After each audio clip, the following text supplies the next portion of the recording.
बिस्मिल्लाहिर्रहमानिर्रहीम।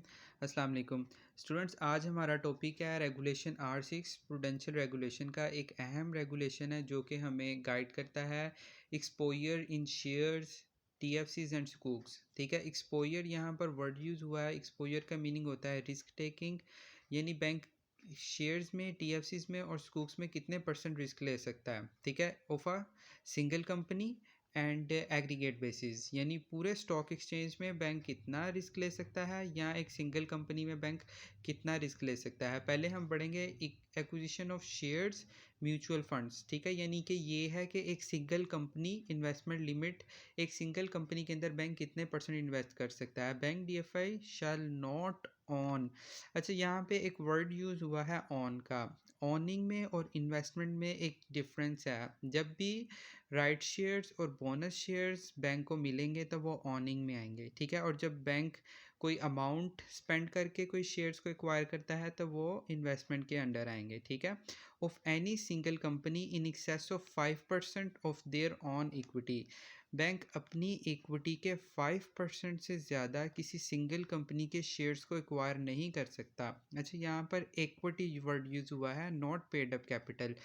इक्विटी जब हम बैंक की कैलकुलेट करेंगे तो उसमें वो 5 चीज़ें आएंगी: paid up capital, reserve, statutory reserves.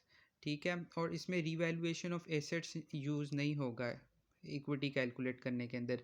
जो रीवैल्यूएशन जो है वो हम सिर्फ R1 के अंदर करते हैं। ठीक है, यूज़ कर सकते हैं, और किसी रेगुलेशन के अंदर हम रीवैल्यूएशन ऑफ एसेट्स को यूज़ नहीं करेंगे। और तब वहाँ पर भी हम तब करते थे जब वो PBA से अप्रूव्ड हो और उसकी क्रेडिट रेटिंग A हो जिसने की हो। ठीक है, the limit will also applicable two units of all types of mutual funds and REITs।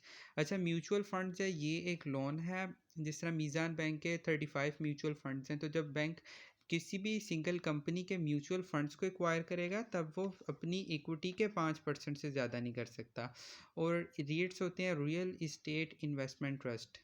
ठीक है, यहाँ पर म्यूचुअल फंड्स और REITs को 5% इक्विटी के अंदर इंक्लूड किया है। ठीक है, यानी क्योंकि जब रियल इस्टेट इन्वेस्टमेंट ट्रस्ट जो है उसका काम है बिल्डिंग्स बनाना, हाउस फाइनेंस करना। ठीक है, जब ये होंगे तो इससे और बहुत ज़्यादा बिजनेसेस मुंसलिक होते हैं, तो उन सबको मीन्स के कंट्री के अंदर काम मिलेगा। इसीलिए इक्विटी का 5% बैंक स्पेंड कर सकता है एक सिंगल कंपनी के अंदर।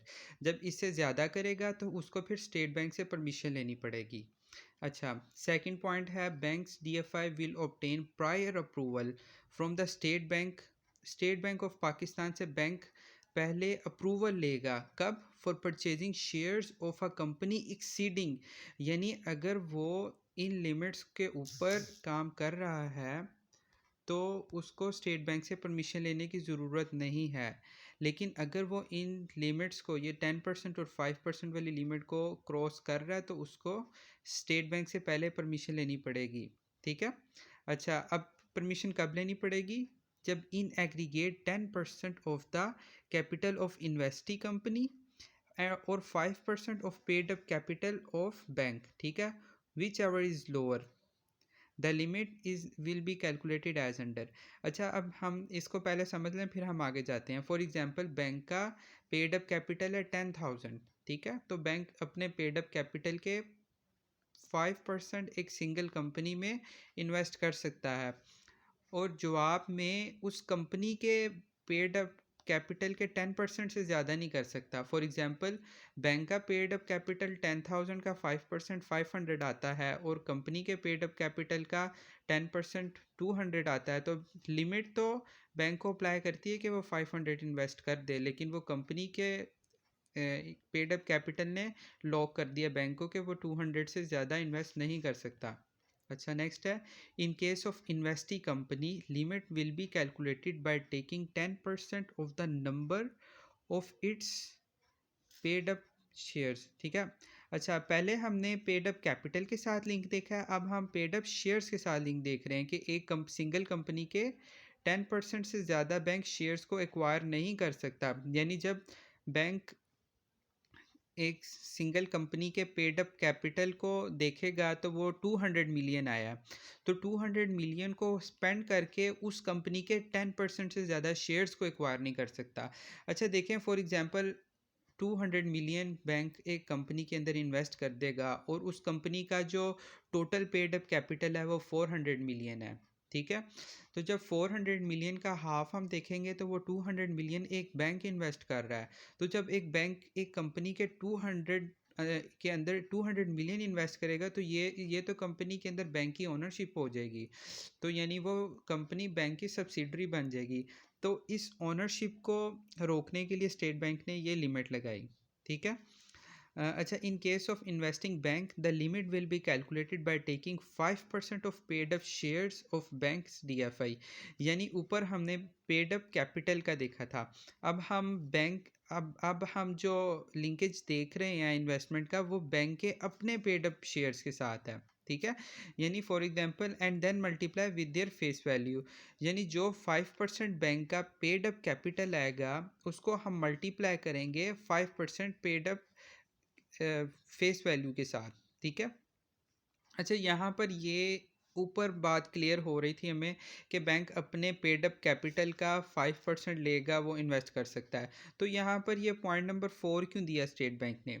समटाइम्स जो है बैंक प्रीमियम पे शेयर्स इशू करते हैं और समटाइम्स डिस्काउंट पर भी करते हैं।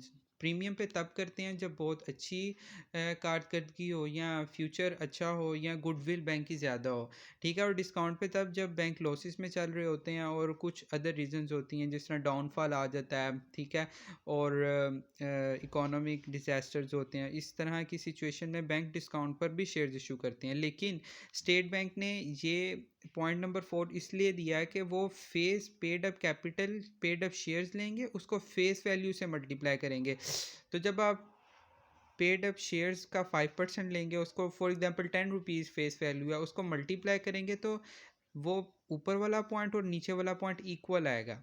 ठीक है, यानी पेड अप कैपिटल का 5% या पेड अप शेयर्स का 5% लेंगे और आप उसको बैंक के शेयर्स के फेस वैल्यू से मल्टीप्लाई कर देंगे, तो इतनी इन्वेस्टमेंट आप एक सिंगल कंपनी में कर सकते हैं। ठीक है, the banks DFI will considered in the light of the nature. अच्छा, ऊपर हमने पढ़ा था कि वो प्रायर अप्रूवल लेगा। ठीक है, वो प्रायर अप्रूवल लेगा, उस बेस पर वो इन लिमिट से ज़्यादा इन्वेस्ट कर सकता है एक सिंगल कंपनी में। ठीक है, और इसके अलावा वो कुछ वजूहात और दे रहा है स्टेट बैंक बैंकों के, बैंक अगर relationship of the investing bank and the investing company. अच्छा, अगर रिलेशनशिप बहुत अच्छा है, कस्टमर है वो हर दफ़ा बैंक से पैसे लेता है और टाइम पे वापस करता है और बैंक को मार्कअप दे रहा है, प्रीमियम दे रहा है। ठीक है, तो तो बैंक का उस कस्टमर के साथ रिलेशनशिप बहुत अच्छा है। ठीक है, यानी इस रिलेशनशिप की बेस पर बैंक अपने कस्टमर को इन लिमिट से ज़्यादा भी उस कस्टमर की कंपनी के अंदर इन्वेस्ट कर सकता है। ठीक है। अच्छा, further other factors such as financial standing of the investing bank. अच्छा, अगर एक बैंक की फाइनेंशियल स्टैंडिंग्स अच्छी नहीं है, यानी वो बहुत ज़्यादा लॉसेस को जनरेट कर रहा है और भी बहुत सारे कुछ वजूहात की वजह से वो उसकी प्रॉफिटेबिलिटी जो है वो डाउनफॉल में चल रही है, नेगेटिव में चल रही है, तो बैंक एक सिंगल कंपनी में इन लिमिट्स को नहीं ब्रेक कर सकता। ठीक है, इट्स एग्रीगेट इन्वेस्टमेंट पोर्टफोलियो हमने जिस तरह बिजनेस में और भी जगहों पे पढ़ा हुआ है कि इसमें डाइवर्सिफाइड होती हैं। फॉर एग्जांपल, अगर एक कंपनी की डिफरेंट प्रोडक्ट्स कंपनी ऑफर कर रही है तो वो उसका पोर्टफोलियो है। ठीक है, इन्वेस्टमेंट पोर्टफोलियो यानी बैंक ने अगर डिफरेंट कंपनीज में इन्वेस्टमेंट किया हुआ है तो तब भी बैंक इस लिमिट को ब्रेक कर सकती है। फॉर एग्जांपल, मैं आपको इसकी एक सिंपल एग्जांपल दूंगा कि बैंक ने 5 कंपनीज को लोन दिया और सभी कंपनीज जो हैं वो शुगर कैन का काम करती हैं। ठीक है, यानी गन्ने से वो चीनी बनाती हैं या वो गुड़ बनाती हैं।